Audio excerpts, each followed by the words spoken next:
Hi, ako nga pala si Sarinian Allen at ito ang aking final output number 5. First question, sa iyong pananaw, alin sa tatlong sangkap, kaalaman, kasanayan o karangalan ang pinakamahirap panatilihin sa pamumuno at bakit?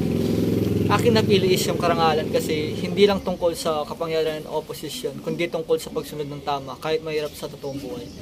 Maraming tukso tulad ng gaya ng korupsyon, pansariling interes, o impluwensya ng iba na pwedeng makasira sa integridad ng isang leader. Ang mahirap din dahil ang mga leader ay palaging nasa mata ng publiko kahit maliit na pagkakamali o bagay napapansin agad, kaya kailangan nila maging consistent sa mabuting asal, desisyon at pagtrato sa iba. Second question, paano mo naman maipapakita ang pagiging epektibong leader kung sakaling ikaw ay mataasan sa isang responsibilidad na labas sa iyong kagustuhan o kakayahan? Tatanggapin ko ang hamon ng may bukas na isip bilang isang leader. Kasi hindi sa lahat ng sitwasyon ay kaya ng kakayahan natin, pero naniniwala ako na ang tunay na leader hindi tumatakas sa tungkulin. Bagkus naghanap ito ng way para matutunan ito.